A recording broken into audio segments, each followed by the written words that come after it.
spy games, precognition, remote viewing. These are the elements of the U.S. military's psychological operations, also known as PSYOPs. My name is Paul H. Smith. I was a psychic spy for the Army.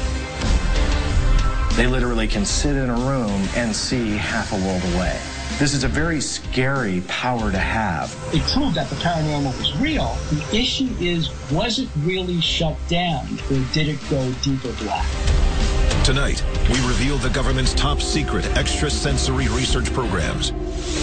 Join us as the conspiracy behind remote viewing is unsealed. What if the history you were taught in school was all a lie? Is our government controlled by a secret society? Welcome to the world of conspiracy, where cover-ups, secrets, and hidden agendas all trace back to a single source. We're about to unseal the secret files the government doesn't want you to know about. This is Unsealed Conspiracy Files. 1971. Deep inside the heart of the Soviet Union, secret operations are underway to give the Russians an unparalleled advantage during the Cold War. And the weapon they are developing is like nothing ever seen before. The Soviet Union during the Cold War were conducting experimentation with psychic phenomena and paranormal phenomena. They wanted to use this against their enemies. The Soviets focus on a paranormal ability known as remote viewing. Remote viewing is where a subject sees something without actually being there, and could be from great distances. When a remote viewer remote views, they get the information down on paper in verbally written words, sketches. The remote viewer is made to sit in a room, and he puts himself into a certain state, and he begins to receive images. He doesn't know what the target is. He doesn't know what the subject matter is. He just draws what he sees. The military applications for remote viewing are endless. January 1972. The U.S. Defense Intelligence Agency publishes a report entitled Controlled Offensive Behavior, USSR. This document outlines the advances the Soviets are making in the field of paranormal reconnaissance. The findings? The United States is at risk. The Soviets were spending literally hundreds of millions of dollars on these kinds of programs. So the CIA needed somebody to look into that for us. We heard rumors that the Soviets were doing it to us. We understood that they were making advances with it. We just didn't know to what extent. So what we had to do was really find out what we could do with it. The Russians claim to have a man who's mastered the power of telekinesis, the power to move inanimate objects using only his mind. In response to the report, the CIA initiates Project Scanate. The program marks the first time the U.S. government has funded any type of research dealing with the paranormal. In the early stages of remote viewing research by the CIA and the intelligence community, they only put about $50,000 behind Project Scanate to see what the capabilities were for remote viewing. The money went primarily to two men, Hal Puthoff and Russell Targ, at the Stanford Research Institute, better known as SRI. I was working at SRI on lasers, and I had carried out some initial experiments on kind of a lark. I was actually interested in the possible physics behind it. And so I circulated the results from those early experiments around, and pretty soon we were approached by representatives of various government agencies who were interested.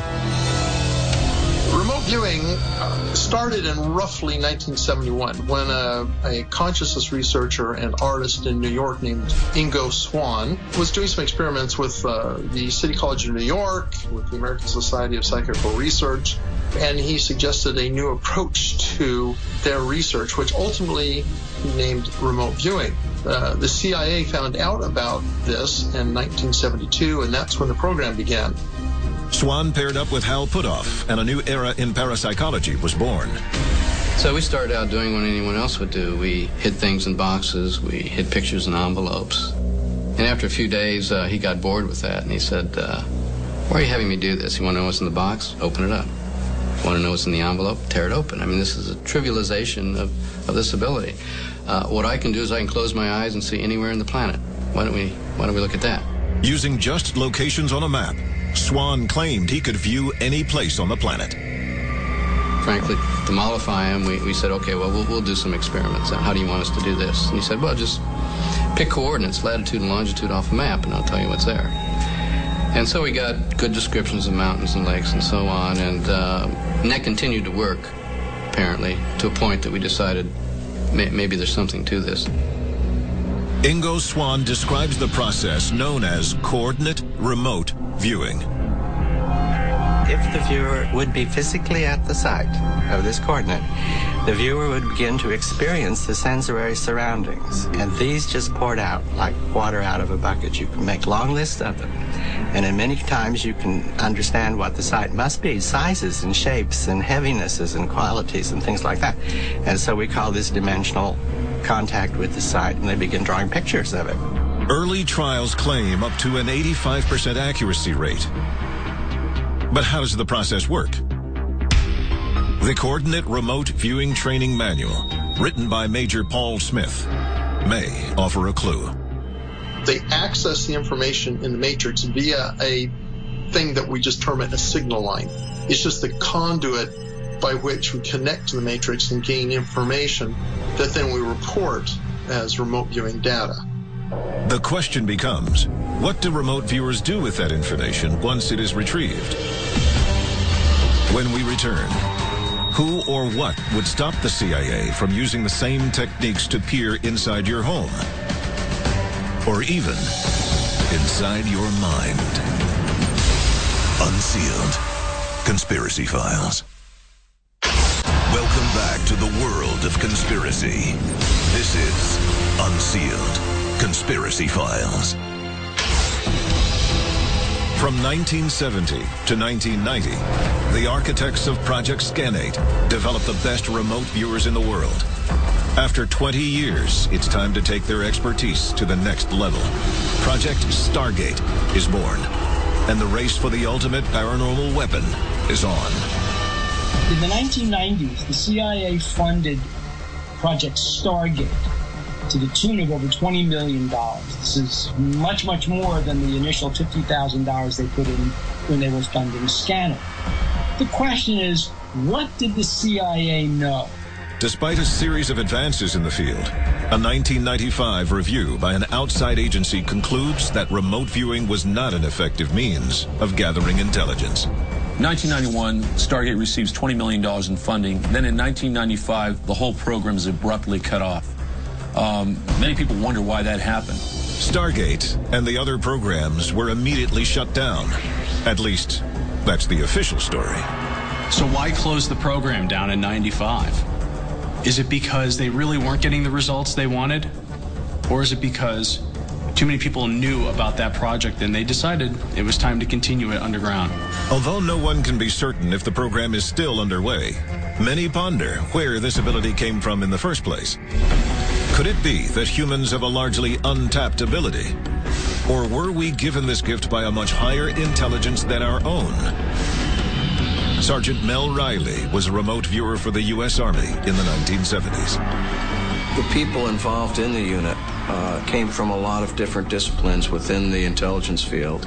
At least one or several of the people have recounted an early experience sometime in their life with what they believe to be a UFO. Could contact with alien beings offer an advantage to uncovering what humans can truly accomplish? They all claim that they had interactions with extraterrestrials.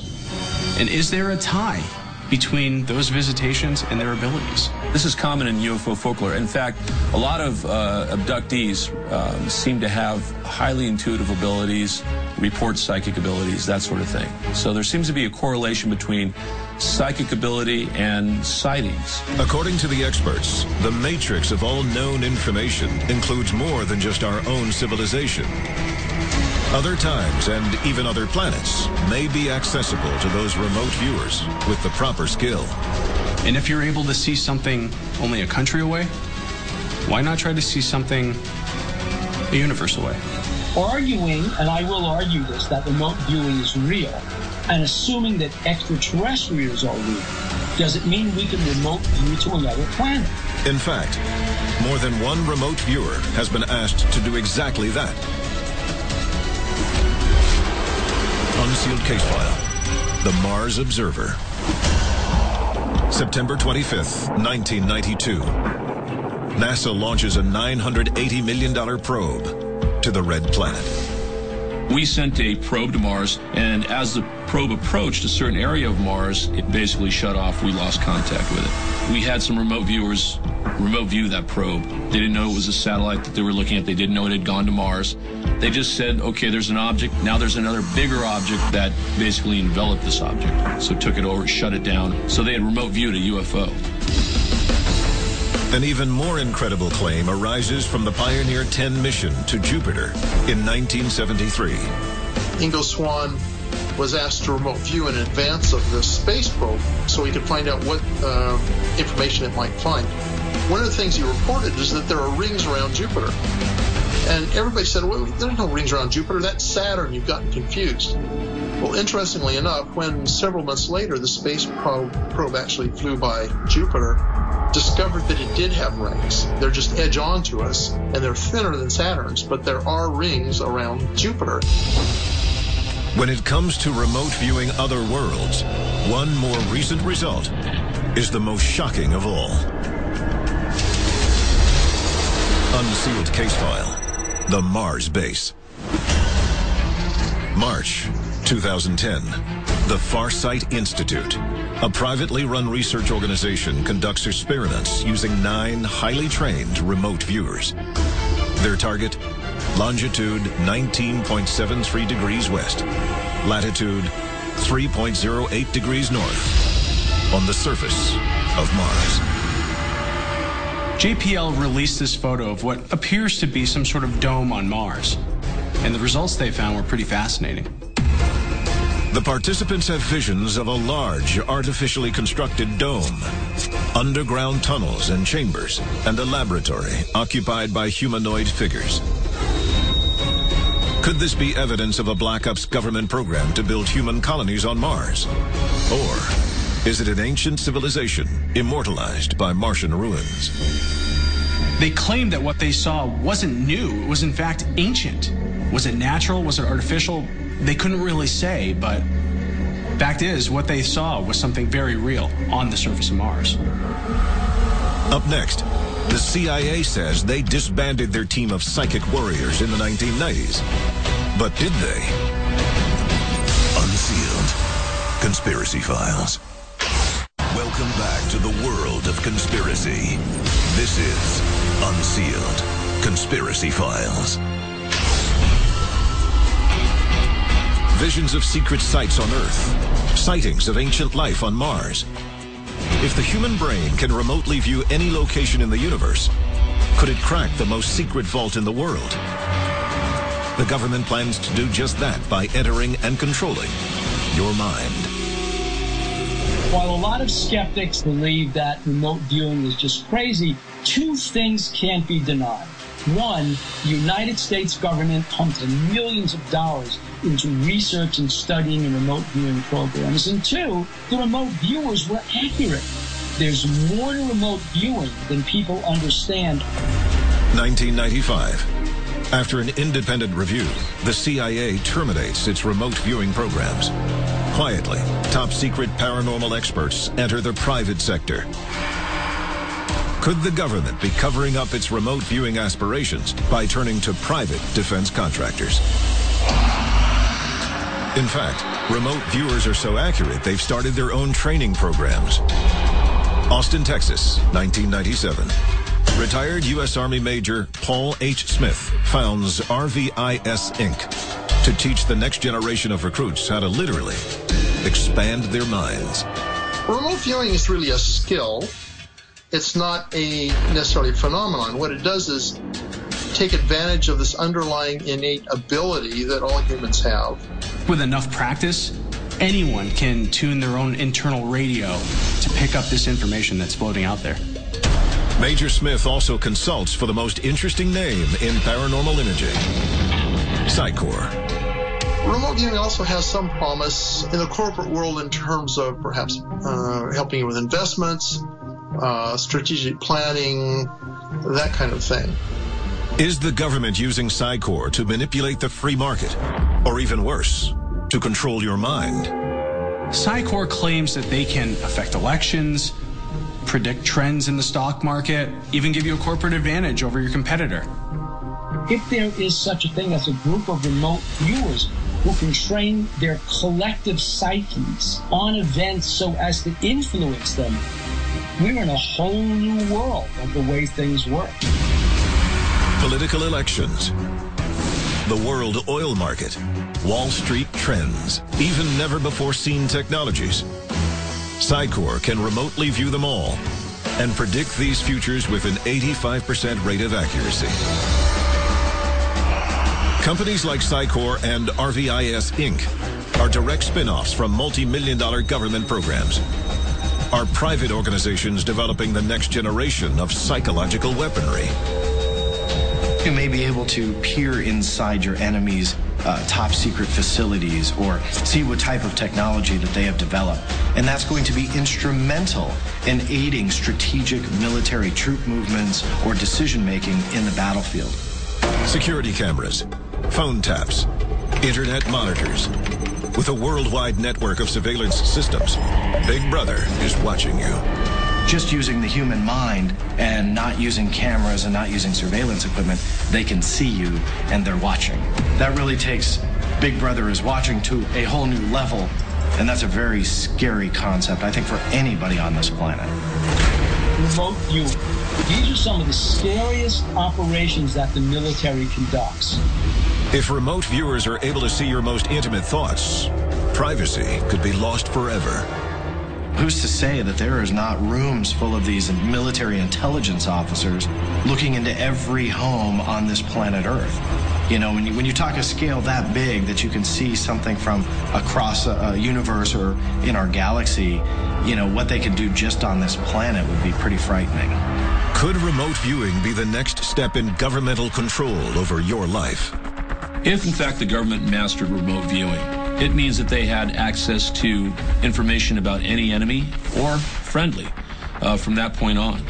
So you could access information about the future, about the past, any location. So it's safe to say that put in the wrong hands, that would be an extremely dangerous weapon.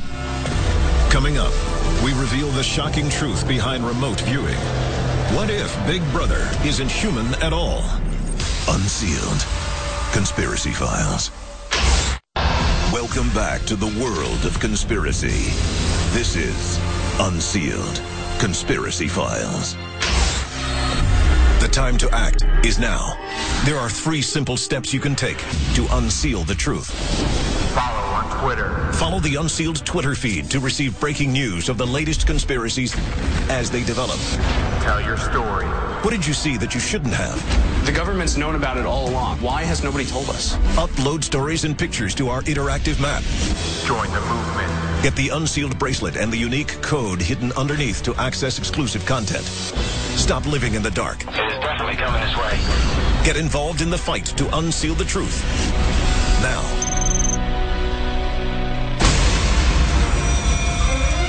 If the human brain can access a secret matrix of information to see other worlds, could these worlds be watching us?